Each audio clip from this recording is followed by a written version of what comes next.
غزوہ تبوک کے موقع پر یہ میں جملہ انکمپلیٹ رہ گیا، ضعف ایمان کا حملہ ہو جاتا تھا، نفاق کا نہیں معاذ اللہ، لیکن ضعف ایمانی کی اگلی منزل شروع ہو جاتی ہے نا نفاق۔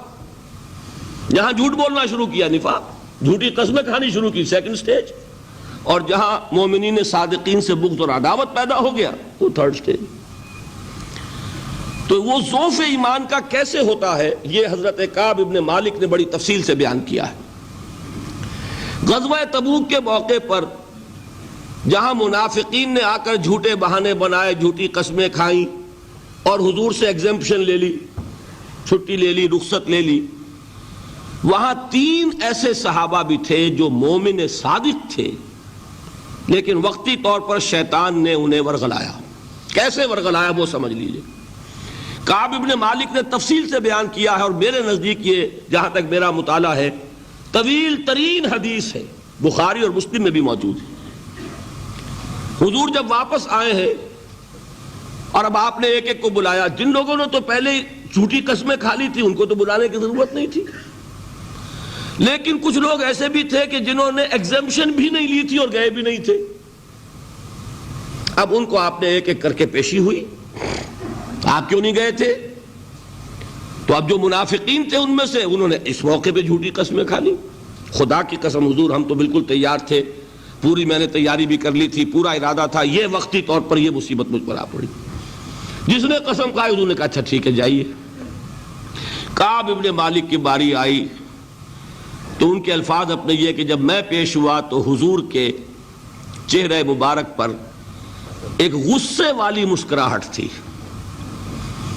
زہر خند کہتے ہیں نا، ایک مسکراہٹ ہے لیکن غصے کے ساتھ، غضبناک۔ آپ فرمائیے آپ کیوں نہیں گئے؟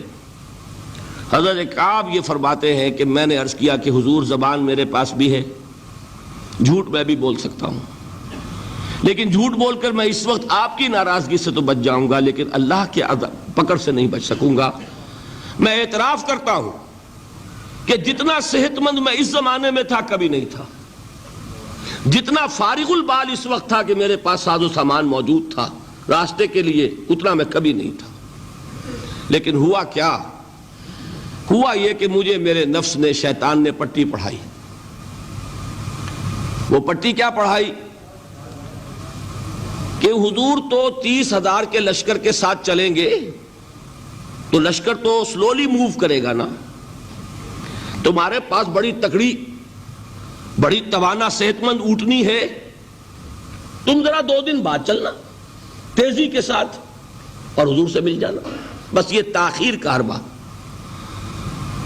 تو انہیں خیال آیا کہ ابھی 2 دن گھر کی ٹھنڈی چھاؤں ہے، میں یہاں پہ جو آرام ہے وہ کر لوں۔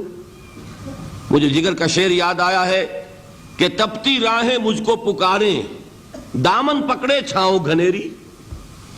ایک طرف فرض کی پکار ہے، اس میں تو ظاہر بات ہے کہ وہ تپتی راہیں ہیں، لا تنفروا فی الحر سنا چکا ہوا آیت۔ یہاں گھر میں، نخلستان میں، کھجوروں کی چھاؤں میں، اہل و عیال میں یہ ٹھنڈی چھاؤں جو ہے یہ پکڑ رہی ہے، بھائی 2 دن ٹھہر کے چلے جانا، ٹھیک ہے، کوئی نیت میں خرابی نہیں نا۔ اس کے بعد پھر جب ابھی 2 دن اور ٹھہر جاؤ، یہ تو بڑا لمبا سفر ہے، ذرا تیز اور دوڑ لینا۔ تو فرماتے ہیں کہ حضور میں اسی طریقے سے تاخیر و تعویق میں پڑا رہا، یہاں تک کہ ایک روز اچانک مجھ پر یہ چیز منکشف ہوئی کہ اب تو میں چاہے کتنا بھی تیز چل لوں میں آپ سے نہیں مل سکتا، میرے اعصاب ڈھیلے ہو گئے، اس طرح میں محروم رہ گیا۔ حضور نے بائیکاٹ کا حکم دیا صحابہ کو، 3 صحابہ تھے ایسے، 2 اور تھے جنہوں نے اسی طریقے سے اعتراف کیا۔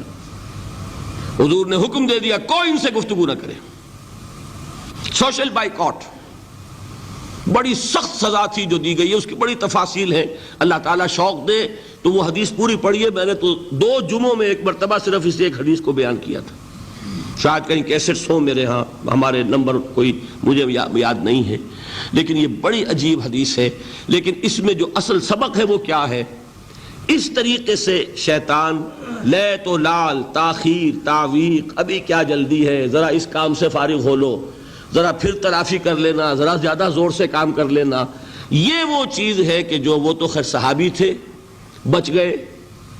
اگر وہاں جھوٹی قسم بھی کھا دیتے تو گئے تھے. یہ تو اتنا ہی ہے نا, مردی و نامردی قدم فاصلہ دارد.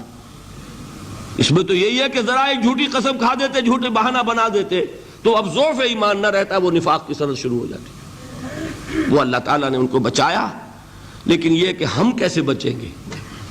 اگر ہم نے یہ روش اختیار کی, لہذا